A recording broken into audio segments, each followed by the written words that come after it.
Okay, this video is internist conversation number 4. So the internist, he says to me, is a real smart internal medicine doctor with a lot of experience. He says, out of all the doctors I've ever met in multiple different hospitals, you know more about what causes disease and how to treat it than anybody. You're the only person I can talk to about this advanced pathophysiology stuff. And I said, yeah, well, that's because the Western doctors, they're not trained in nutrition, epidemiology, and toxicology.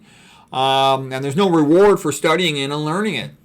There's no reward for curing a patient. And he goes, it's more than that, the internist says. The main issue is that they don't understand the plasma membrane and the mitochondria, and that's the key to cellular function. That's the key to life. And I said, me? I said, yeah. That's because they don't know nutrition. Because they don't know nutrition, they don't know disease. And the internist said, well, what I realize is that if you don't understand nutrition, you can't understand disease. That you have to know it. And I'm like, yeah. I said, all the internal medicine textbooks and all the internal medicine, fellowship, subspecialty textbooks, they're all a joke. They're all wrong. They always say the same thing. Diseases is caused by aging. It's associated with aging. It's partly related to genetics. And sometimes it might be due to a virus. And that's bullshit, because that basically takes all the power away from the patient. It basically says there's nothing you could do about it. Therefore, take our pill, take our surgery. And the internist, he just laughs. And I said, yeah, of course it's bullshit. In low-fat plant communities with no added salt, the incidence of obesity, hypertension, diabetes, this is what kills everybody because they lead to atherosclerosis and strokes and all this other stuff, and the lack of fiber, the abdominal pressure syndrome, and the toxic chemicals, the leaky gut. I said the incidence of all these diseases in a low-fat, low-sodium traditional community, it's zero. Zero.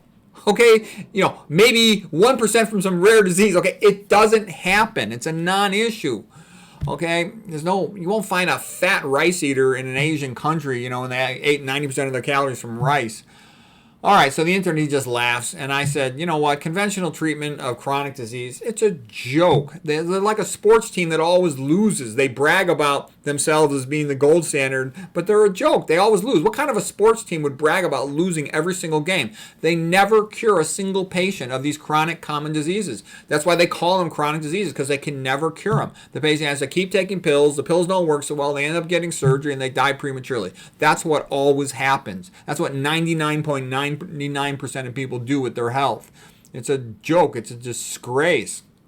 Whereas if you read the low-fat, low-sodium, plant-based diet, they cure patients all the time. That's what's been proven to work. By the way, let's get that out of the way here too. High-fat diets have not been shown to work that well. Maybe a little bit better than the processed food, but they don't work that well. I think all this high-fat stuff's a bunch of nonsense. Okay, so internist. Well, Pete, you figured it out. After seeing your slides about all roads lead to calcium and all that stuff about potassium and sodium ratios and the ion pumps, it all makes sense. It's a coherent theory and understanding of pathophysiology. It's internally consistent. And that's what we should be focusing on, the cytoplasm concentration of calcium, mitochondrial function, and what's happening with those potassium, sodium, ion pumps in the plasma membrane. That's where it's at. And he said, instead, we give all these drugs, many of which, damage the electrolyte ratios, damage the mitochondria, and increase cytoplasm calcium. Drug-based medicine for chronic disease is stupid. And I'm like, yes, it is.